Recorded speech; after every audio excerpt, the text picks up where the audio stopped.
이사야서 40장 1절부터 8절까지 말씀으로 우리를 위로하시는 하나님, 우리를 위로하시는 하나님이라는 제목으로 하나님 말씀을 전하기 원합니다. 얼마 전에 어떤 우리 카카오톡 방에 어떤 형제님이 이런 말씀을 올리셨습니다. 인생이란 마라톤이 있는데 힘들 때마다 주시는 주님의 위로는 정말 달콤합니다. 성령님께서 우리와 함께 하심에 구원받은 그리스도인에게 참 감사드립니다. 이런 말을 올리셨습니다. 제가 이걸 보면서 이분이 하나님의 위로를 경험하셨구나 그런 생각을 하면서 참 기쁘고 그런 마음이 있었습니다. 피조물에 불과한 사람이 거룩한 창조주 하나님의 위로를 실제로 경험하는 것은 참 놀라운 일이 아닐 수 없습니다. 마라톤이라고 표현한 것을 보고 많은 사람들이 끄덕끄덕 하시는데 그런 인생에서 날마다 우리가 하나님의 위로를 경험하면서 살면 참 좋을 텐데 실제로 많은 그리스도인들의 모습은 마라톤을 달리고는 있는데 그냥 계속 피곤한 그런 상태에 있기가 쉽습니다. 하나님께 위로받지 못하고 그 위로를 주변 사람들에게 받고자 하는 모습이 우리의 모습이 아닌가 생각합니다. 그래서 그 결과 아내에게서 남편에게서 자식에게서 위로받고자 하는 우리가 서로 위로를 제대로 받지 못하며 살아가는 모습을 보게 되는 것입니다. 때로는 사람이 아닌 컴퓨터나 또 혼자서 하는 무언가에 빠져서 또는 세상의 성공에 여러 가지 아니면 취미 생활에 이런 것들에서 사람은 위로를 받으면서 그나마 살아가기가 또 쉬운 것 같습니다. 그런데 결과는 어떻게 되냐면 잠시 목마름을 해결해 주긴 하지만 또 목마르고 마는 우물가의 여인처럼 여전히 생명수에 목말라서 살아가는 것 같습니다. 오늘 만약 우리 가운데 나에겐 정말 하나님의 위로가 필요하다 하는 분이 계시다면 오늘 말씀을 통해서 하나님께서 여러분과 저를 모두 위로해 주시는 것을 경험하기를 간절히 원합니다. 오늘 본문의 1절과 2절을 잠깐 보시면은요. 너희 하나님이 말하노라 너희는 위로하라. 너희는 위로하라 이러십니다. 너희는 내 백성을 위로하라 그러십니다. 너희는 위로하면서 예루살렘에게 말하며 그녀에게 외치되 예루살렘의 싸움은 끝났다. 불법은 용서됐다. 그녀가 자기의 모든 죄로 인하여 주의 손에서 2배를 받았다. 이제 다 끝났다. 라고 말하면서 위로하라. 이렇게 말씀하시고 있는 것을 봅니다. 오늘 우리가 하나님의 위로를 느끼려면 해야 되는 것이 하나가 여기서 발견이 되는데 그것은 이것입니다. 나는 내 옆 사람을 위로하면서 하나님의 위로를 느끼게 된다는 것입니다. 내 옆 사람을 위로할 때 하나님의 위로를 느끼게 됩니다. 오늘 이 본문에서는요, 하나님은 지금 누구인지 뚜렷이 않은 수신자가 불명한 사람들에게 이렇게 말씀하십니다. 너희는 위로하라 그러십니다. 이 너희가 누굽니까? 너희는 내 백성을 위로하라. 어떻게 위로할까요? 불행 끝이다. 이제 그녀의 불법은 용서되었다.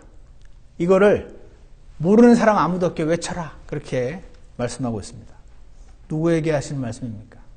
바로 저와 여러분에게 하시는 말씀입니다. 해석을 하자면 바빌론 포로로 잡혀가서 포로로 살고 있는 사람들이 이제 곧 이스라엘 예루살렘 땅으로 돌아오게 됐으니 하나님의 이 소식을 먼저 받은 자들이 그 포로로 고생하고 있는 그들에게 전하라는 말씀입니다. 그런데 이 말씀을 우리에게 적용하자면 저와 여러분에게 하시는 말씀이라는 것입니다. 뭐라고 말씀하시냐면 너희는 위로받아라 하지 않으시고 너희는 위로하라 이렇게 말씀하십니다. 그럼 우리 이렇게 말합니다. 주님, 제가 위로받아야 될 사람입니다. 누가 누구를 위로합니까?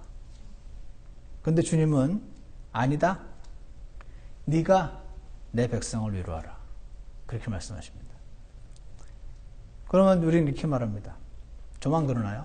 주님 너무하십니다. 그런데 주님은 아니다. 네가 내 백성을 위로하라. 내가 너를 먼저 위로해 줄 테니 너는 그 위로로 내 백성들을 좀 위로할래?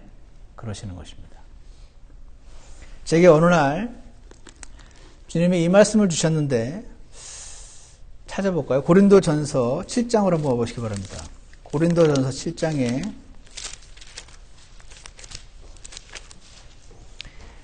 고린도전서 7장 27절에 저와 함께 한번 읽어보시겠습니다. 27절과 28절입니다. 27절, 28절입니다. 시작. 내가 아내에게 매여 있느냐? 벗어나려 하지 말라. 내가 아내에게서 놓여 있느냐? 아내를 구하지 말라. 그러나 내가 장가를 가도 죄를 짓지 아니하였으며 처녀가 시집을 가도 죄를 짓지 아니하였을 때 그럼에도 불구하고 그런 자들에게는 육신 안에 고난이 있으리라. 오직 나는 너희를 아끼노라. 많은 이들이 행복해지려고 결혼을 합니다. 그렇지 않습니까? 이 가운데 불행하고 싶어서 결혼한 분 계십니까? 아무도 없을 것이라고 생각합니다.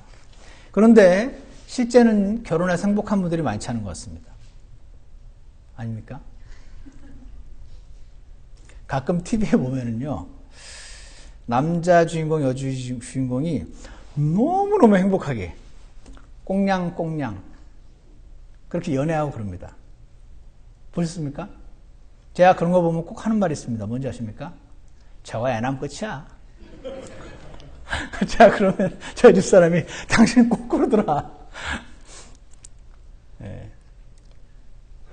애 낳으면 관심이 애기한테로 가거든요. 저렇게 막 너무 사랑해서 결혼했는데 애 낳으면 끝이야 저거. 제가 그럽니다. 어떻게 생각하십니까? 한국에 있는 아주 큰 교회 목사님이 매 주일마다 이런 말씀을 외칩니다. 결혼의 목적은 행복이 아니라 거룩입니다. 결혼의 목적은 행복이 아니라 거룩입니다. 근데 행복해지려고 결혼했다가 결혼해서 행복해지지가 않아가지고 많은 사람들이 괴롭습니다. 근데 하나님이 정하신 목적은 거룩입니다. 그 말씀을 그분은 매주마다 하십니다. 야, 저렇게 저 말씀 매주 하면 지겨워하지 않으려나 하는데 아닌 것 같아요. 사람은 더 많아지고 그 교회는 그래서 그 이후로 이혼이 없대요. 그래서 참 하나님 말씀이 놀랍다라고 제가 개인적으로 생각을 한 적이 있는데 결혼하면 왜 목적이 행복이 아니라 거룩이라고 하나님은 그렇게 정하셨다고 말씀하시냐면 결혼하면요 보통 불행해지기 때문에 그렇습니다. 노 집사님이 아주 반발을 하실 것 같아서 나중에 따로 뵈야 될 것 같은데 그래서 그 과정을 통과하다 보면 결혼이라는 과정을 십자가를 배우게 되고 주님을 닮아지게 되어서 결혼의 목적은 거룩이지 행복이 아니다. 이렇게 말씀하십니다. 문제가 아니라 한 가지 감사한 것은 우리의 생각과는 달리 하나님은 결혼의 목적이 거룩이라고 하시는데 그 하나님의 목적을 잘 따라가 보면 그 거룩 이후에 행복도 덤으로 더해 주시는 겁니다. 거룩이냐 행복이냐 둘 중에 하나가 아니고 우선 뭐가 먼저냐 그것이 하나님의 우리가 알기를 원하시는 것인 것 같습니다. 방금 읽은 고린도전서 7장을 보면 결혼하면 고난이 있으리라 그러십니다. 아무도 고난받으려고 결혼하지 않는데 하나님은 지금 이렇게 말씀하십니다. 왜 결혼하면 고난이 있습니까? 답은 간단합니다. 배우자가 내가 원하는 대로 잘 안 해주기 때문입니다. 내가 아내에게 매여 있느냐? 이렇게 말씀하십니다. 이 사람은요, 지금 아내에게 매여 있습니다. 무슨 말입니까? 아내가 자꾸 올가맵니다. 아내가 나를 너무 귀찮게 하는 케이스입니다. 이거 해달라고 하고 저거 해달라고 하고 안 해주면 삐지고 화내고 그럽니다. 나를 너무 집착하는 것 같습니다. 이런 케이스가 있습니다. 그런데 여러분이 주변에 조언자라고 한번 생각해 보십시오. 보통 아내가 이러면요, 어떻게 조언하냐면, 너무 그러면 안 돼. 자기 너무 그러면 안 돼. 보통 이렇게 말씀하십니다. 남편 너무 집착하지 말라고. 왜냐하면 집착은 나쁜 거니까. 그런데 보통 집착을 하게 되는 경우 이거 하고 싶어서 하는 게 아닙니다. 저절로 이렇게 되는 거지.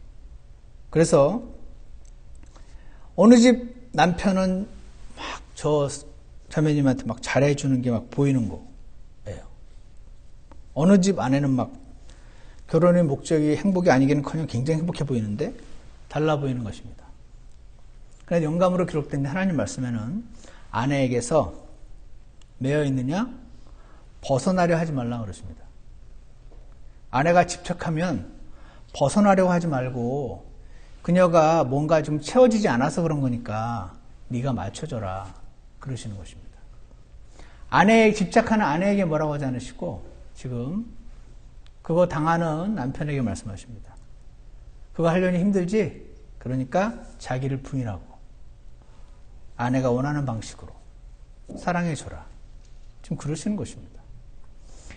그래서 많은 분들이 결혼 생활을 통해서 십자가를 배우십니다.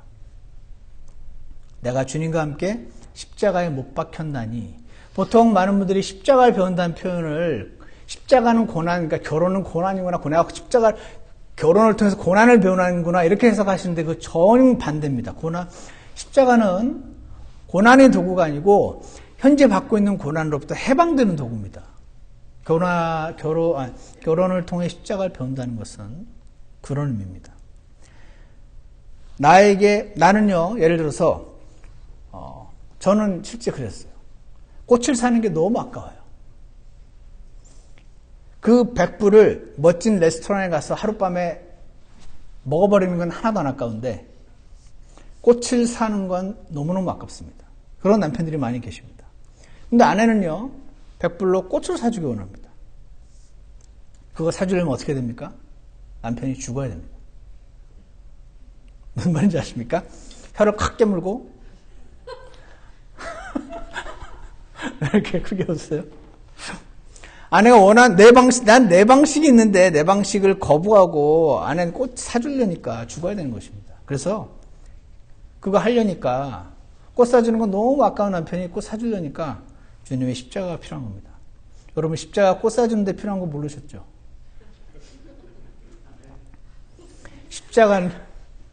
십자가는요, 내가 죽는 자리입니다. 사람마다 자기 특성이 있잖아요. 그런 내가 죽는 자리인 것입니다. 나의 원함이, 나는 꽃이 너무 아까워. 나는 이걸로 해주고 싶어. 나의 원함이 사라지는 자리가 십자가인 것입니다. 예수님이 우리와 함께 십자가에 못 박혀 죽으셨다는 것을 우리가 믿고 침례도 받고 주의 만찬도 하는데 이것이 오늘 실제 아내에게 꽃 사줄 때 적용되는 거 잘 모르셨을 것입니다. 또 한 가지 케이스가 있습니다. 내가 아내에게서 놓여있느냐? 그러십니다. 또 하나의 고난은 아까와는 반대로 아내가 나를 전혀 집착을 안 해줍니다. 오늘 여러분들이 막 가슴에서 터져나오는 웃음을 쓰시네요. 배우자가 나를 소 닭보듯 합니다. 나는 좀 알콩달콩 살고 싶은데 이 사람의 관심은 지금 어디 딴 데 가 있는 것 같습니다. 그 관심이 세상에서의 성공인지 자기가 원하는 거 하는 건지 모르겠는데 결과적으로는 나를 너무 방목하는 것 같습니다. 그래서 옆에 있는데 오히려 남보다도 못합니다. 그래서 행복해지려고 한 결혼이 함께 있는데도 외로움을 경험하는 것입니다. 그런데 하나님께서는 이렇게 외로움을 느끼는 사람에게 오늘 이렇게 말씀하십니다. 내가 아내에게서 놓여있느냐? 아내를 구하지 말라. 무슨 말입니까? 아내를 바꿔서, 남편을 바꿔서, 나를 좀, 많은 걸 하는 것도 아니야. 그냥, 부자는 아니어도, 가난해도, 이렇게 행복하게 살고 싶은 그 마음 있으면, 그거 아주 나쁜 것 같지 않아 보이는데, 주님이 이렇게 말씀하십니다. 아내를 구하지 말라고. 이 말씀은 이런 말입니다. 하나님이 너 지금 아내에게서 행복을 찾고 있구나.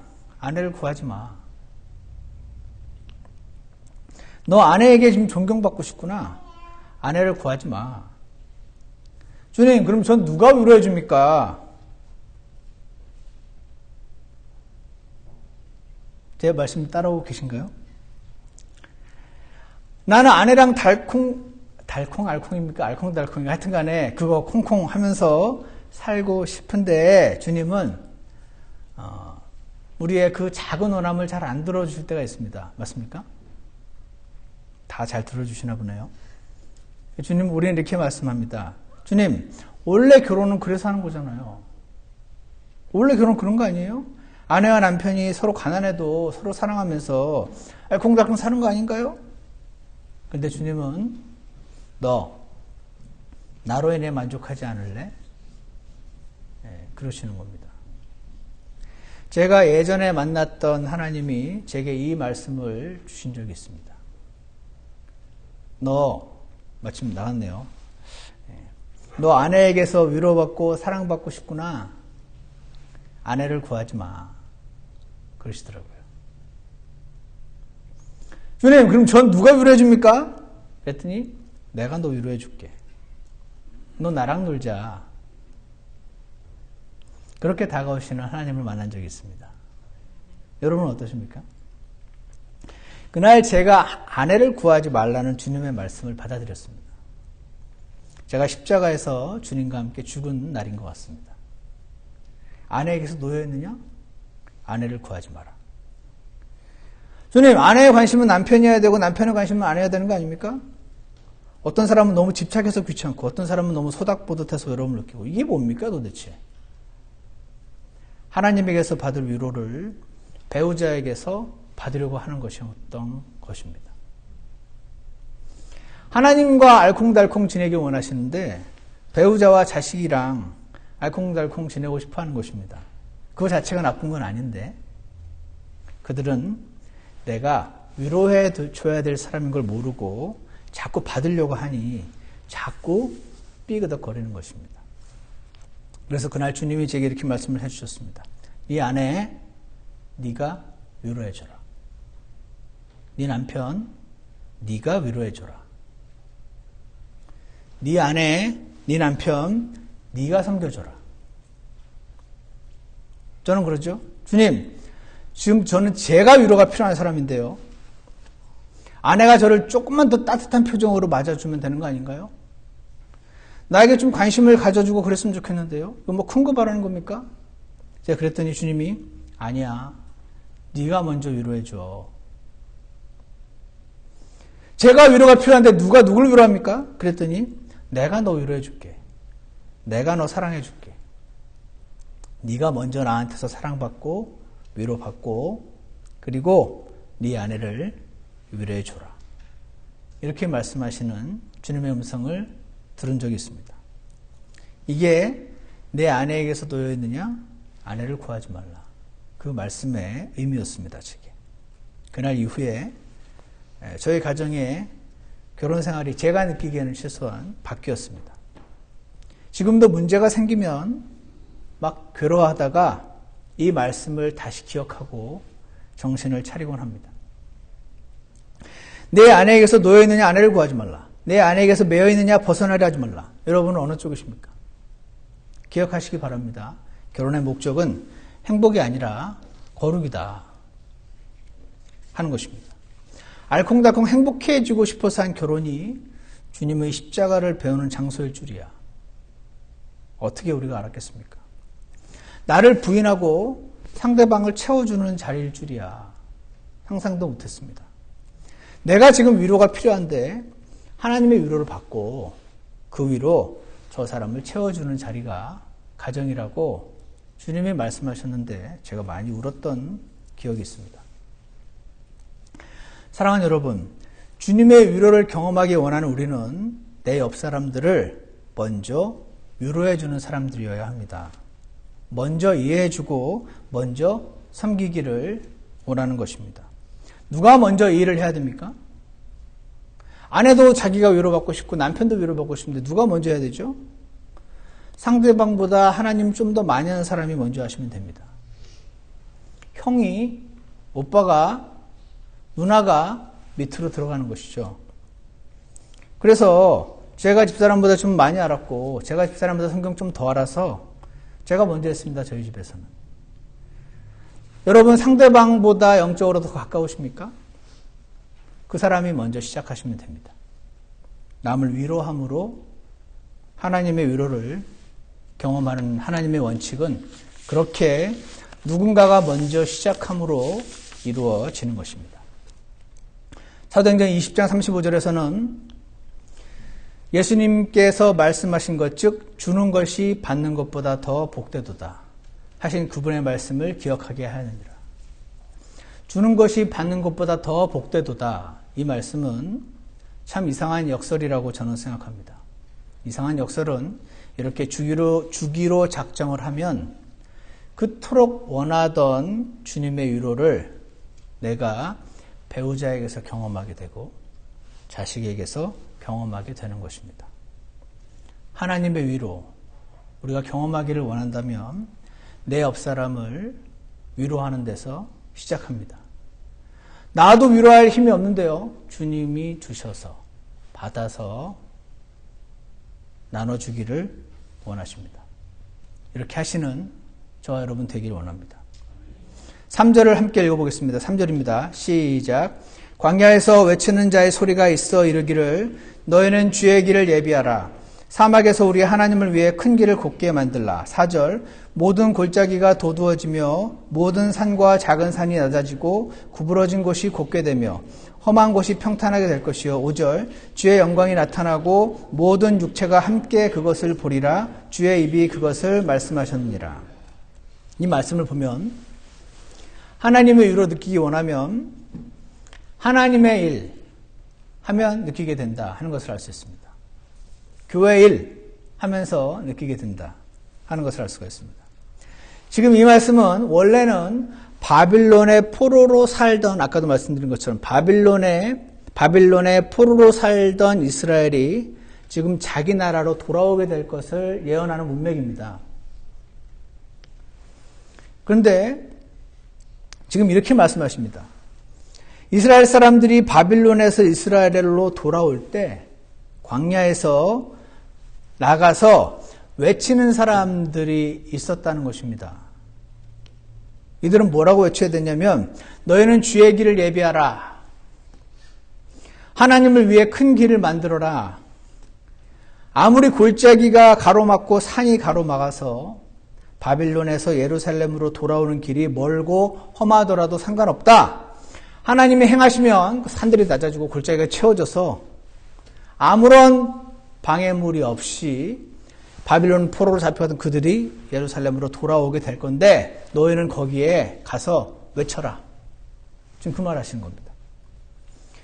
여기서 근데 한 가지 우리는 주의 길을 굳이 주님의 길을 예비하라 하시는 주님을 보게 됩니다. 이게 왜 이상하냐면 우리 주님은 강하신 분이어서 꼭 길 예비 안 해드려도 오시거든요.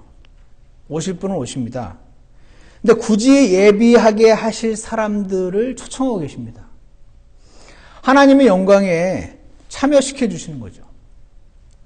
사막에서 큰 길 만들어라 그러시는데 큰 길 안 만들어도 하나님 오시는데 아무 지장이 없습니다.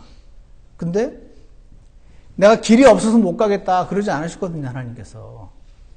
근데 하나님께서는 하나님이 올 때 내가 좀 폼나게 멋진 길로 오시려고 하나님 본인이 필요해서 우리한테 그거 하라고 하시지 않고 우리가 하나님의 영광에 참여하길 원하셔서 자신의 일로 초청하시는 것을 볼 수가 있습니다.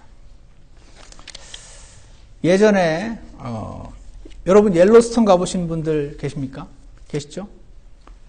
제가 저희 아이들이 6살, 9살일 때 거기를 이제 통과해서 여행을 가는 길이 있었는데 애들이 너무 거기서 텐트 치고 싶어 해가지고 막 9월이었는데 눈이 내리는데 거기서 텐트를 친 적이 있습니다. 제가 지금 같으면 우리 수양회 때 여러분 텐트를 쳐서 너끈히 할 텐데 그때는 정말 내가 정말 눈이 오는데 텐트를 과연 쳐야 되는 것인가 고민을 했던 적이 있어요. 근데 너무 텐트 치고 싶어 하니까 제가 혀를 칵 깨물고 텐트를 쳤습니다. 9월에 눈이 내리는데 추우니까 불을 피워야 되잖아요. 장작에다가. 밖에 나가서 나무를 주워와야 되겠는데 지금도 그렇겠죠. 거기에 옛날에 얼마 전은 아니고 몇 년 전인지 잊어먹었는데 불이 난 적이 있어요. 그래서 막 불에 쓰러진 나무들이 이렇게 나무들이 쓰러져 있어요.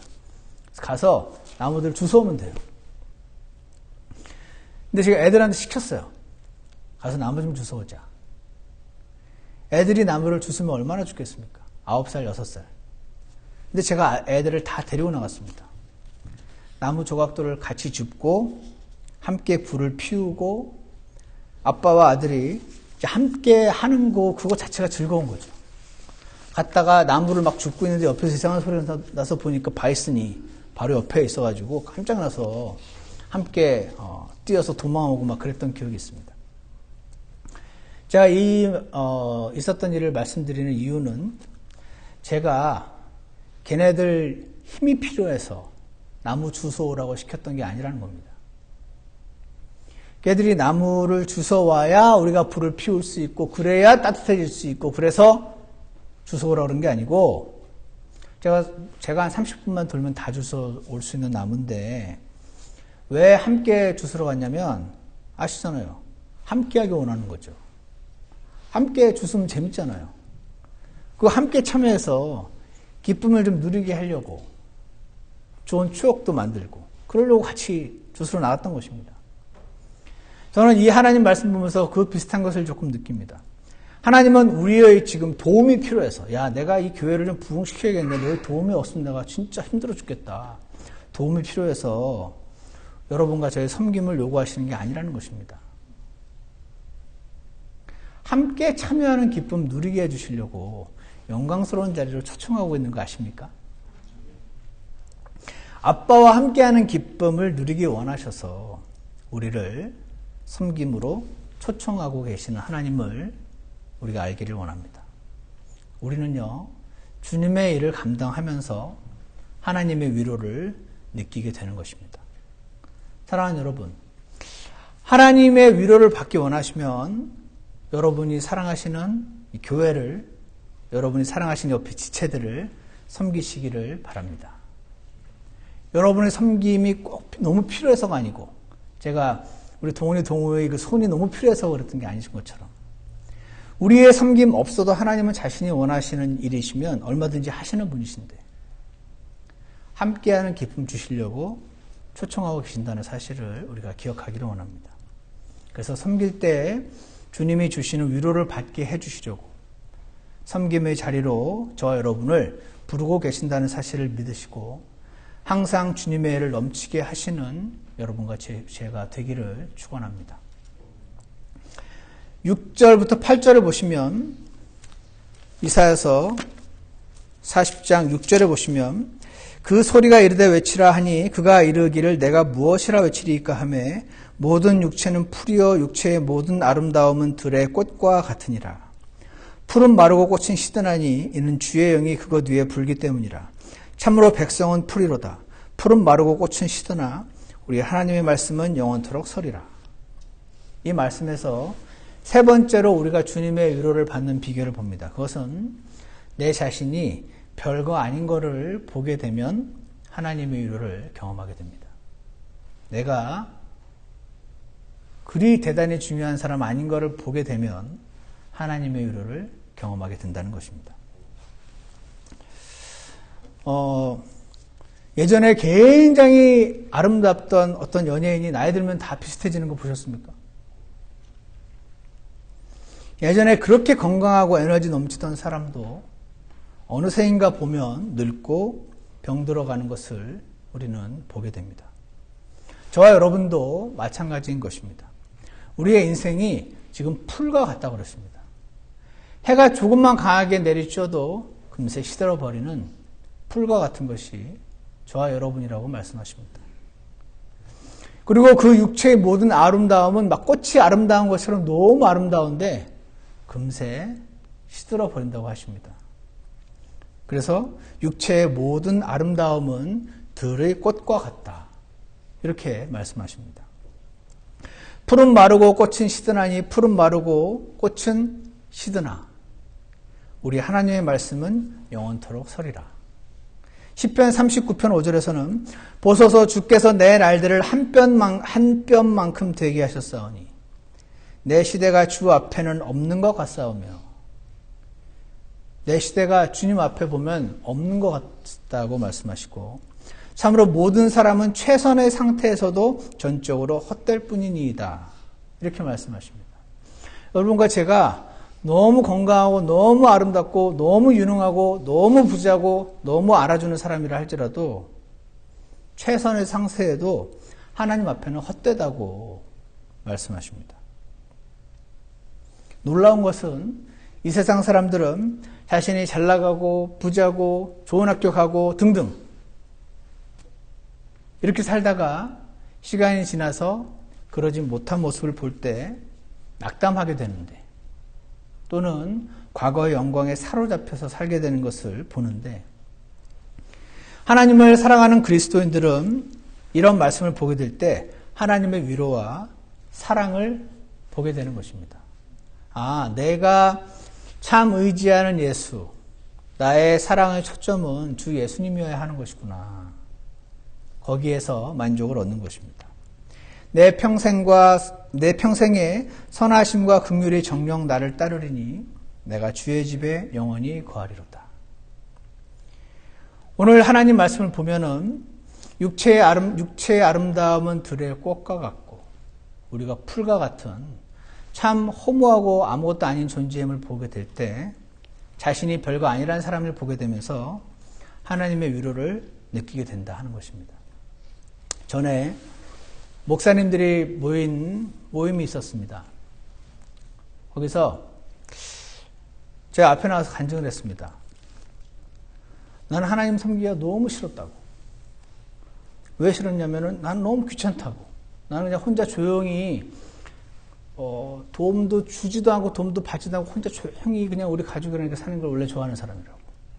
근데 내가 구원을 받고 하나님 나를 초청하시는데, 나는 목사 이거는 꿈도 꾼 적이 없고 그래서 나는 너무 안 하고 싶었는데 하나님이 부르셔서 이렇게 오게 되면서 이런 길을 왔다고 제가 그런 말씀을 간증을 한 적이 있습니다. 하나님은 그 사람의 개인 성향이 어떠한 사람이라도 그냥 자기가 원하시면 쓰시는 분이라는 것을 알았다고. 제가 그랬더니 저보다 나이 많으신 목사님 앞에 나오셔가지고 저 목사는 저런 거 어떻게 저런 거를 어떻게 빨리 알았는지 모르겠다 그러셨어요. 그게 무슨 말인가 했더니 본인은 하나님을 위해서 열심히 많으셨대요. 내가 주님을 섬기리라고 주님께 목숨을 바치고자 주님께 몸을 드리고 주님의 사역에 내가 너무 필요하다고 생각했대요. 시간이 가다 보니까 자기가 정말 이게 아무것도 아닌 걸 알게 되고 여러 가지 일들을 통과하면서 내가 하나님께 굉장히 필요한 사람인 줄 알았더니 내가 막 그렇게 필요한 사람이 아니구나라는 걸 깨닫고 주님의 위로를 많이 받았던 적이 있다.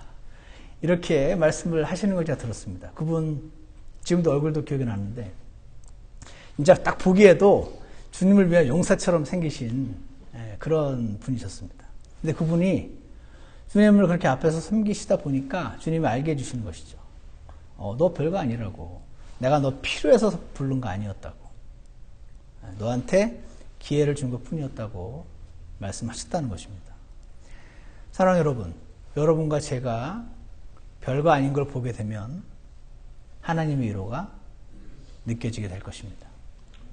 우린 주님 앞에 나가서 주님, 제 모습을 좀 환하게 볼 수 있게 해주십시오. 이렇게 기도하시기 바랍니다. 왜냐하면 사람은 타고난 죄성 때문에 자신의 못난 모습은 자꾸 안 보고 싶고 잘한 것만 기억하고 싶어서 자신이 실제 어떤 사람인지를 자꾸 잊어버리는 경향이 있습니다. 그래서 하나님께서 우리에게 원하시는 것은 하나님의 위로를 경험하는 삶인 것입니다. 그것은 내 옆사람을 위로하면서 하나님의 위로를 느낄 수 있습니다. 내 옆사람을 위로하려면 어떻게 해야 됩니까?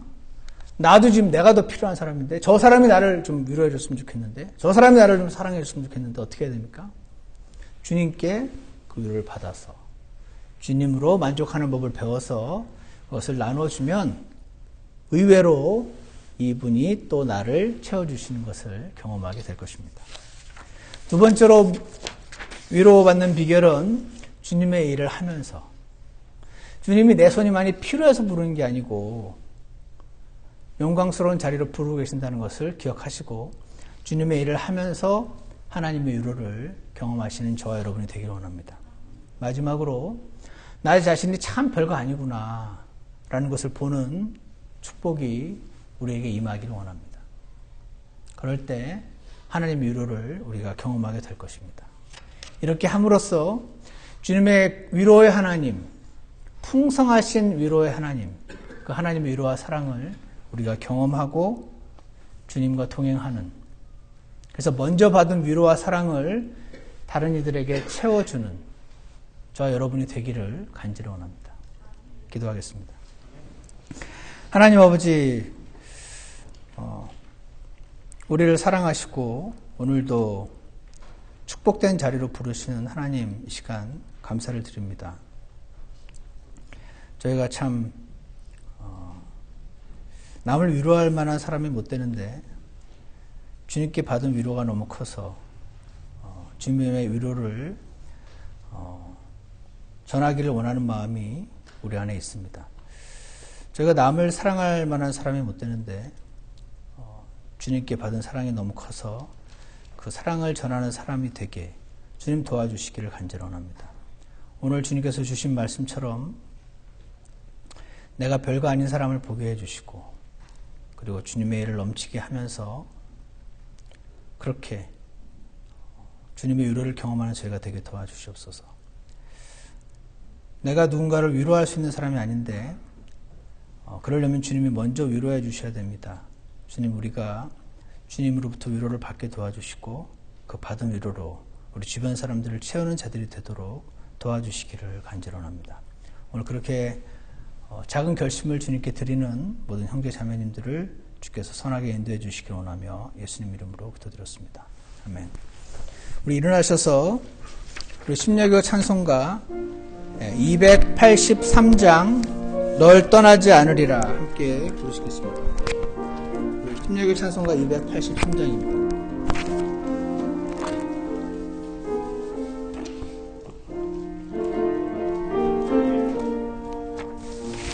저 번개 번쩍 비치고 큰 천둥 소리 나며 큰 죄악 파도 밀려와 내 영혼 위협할 때 내 구주 음성 들려와 말씀하시기를 나 너를 떠나지 않고 버리지 않으리라. 널 버리지 않으리라. 너 염려 말라. 주 내게 약속하셨네.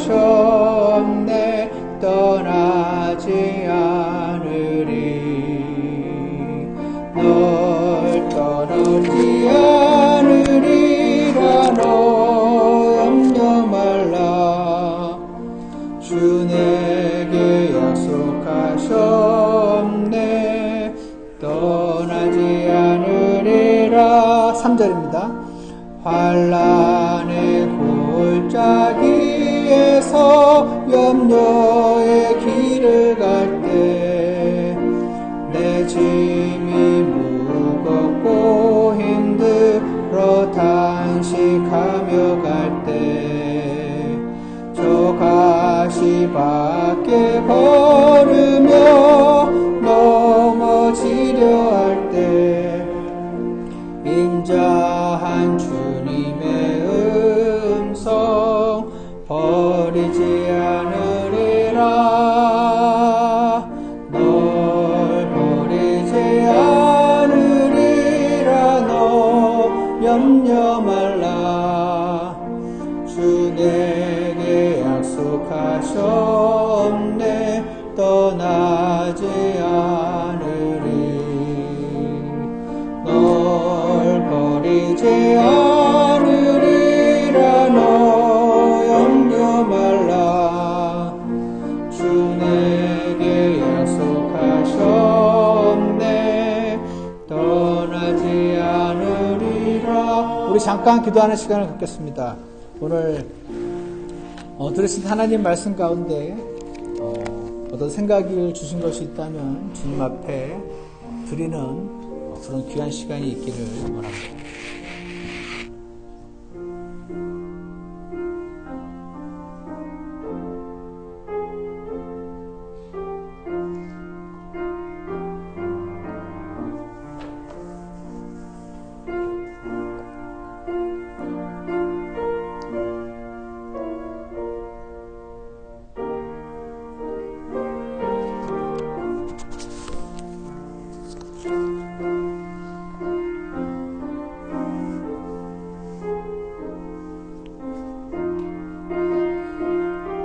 기도가 끝나신 분들은 4절 하시겠습니다.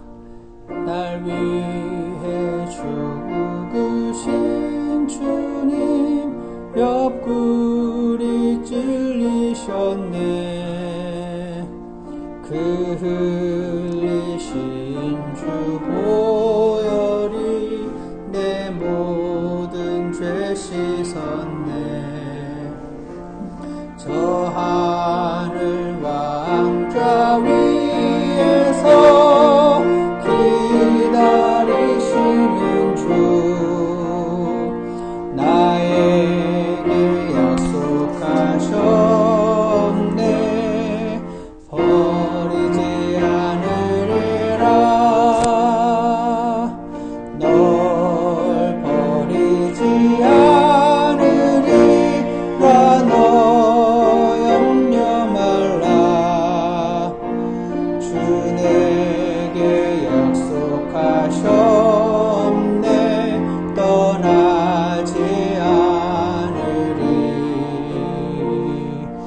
널 버리지 않으리라 너 염려 말라 주 내게 약속하셨네 떠나지 않으리라. 아멘. 기도하겠습니다. 하나님 아버지, 우리를 너무너무 사랑하시고 우리와 알콩달콩 교제를 나누고 싶어 하신 하나님 아버지, 우리가 주님의 그 사랑을 모르고 자꾸 다른 곳에서 채워짐을 받으려고 하는 자들임을 주님 앞에 회개합니다. 주님, 저희를 긍휼히 여기셔서 하나님 아버지를 향해서 저의 눈이 온전히 초점이 맞춰질 수 있게 도와주시기를 간절히 원합니다. 이 세상에는 이 세상에 있는 사람들, 그리고 내 옆에 있는 사람들은 나를 위로해주는 사람들이 아니고 내가 위로를 해줘야 될 사람들임을 주님 보게 하셔서 우리의 시각을 완전히 변화되게 하셔서 하나님이 보시듯 그들을 바라볼 수 있게 도와주시기를 간절히 원합니다. 이 일은 오직 주님만 이루실 수 있사오니 주님께서 저희들에게 긍휼과 은혜를 허락하셔서 다른 이들을 위로하는 자들 되게 도와주시고 교회를 섬기는 자들 되게 도와주시고 내 자신의 섬김이 아무것도 아닌 별거 아닌 영광스러운 자리에 참여하기 원하는 순수하고 사랑스러운 마음 품을 수 있는 저희가 되게 도와주시기를 간절히 원합니다. 이 모든 축복을 허락하시기 원하고 그러한 자리로 초청하신 하나님께 감사를 드리며 예수 그리스도 이름으로 기도드렸습니다. 아멘. 예배를 마치겠습니다.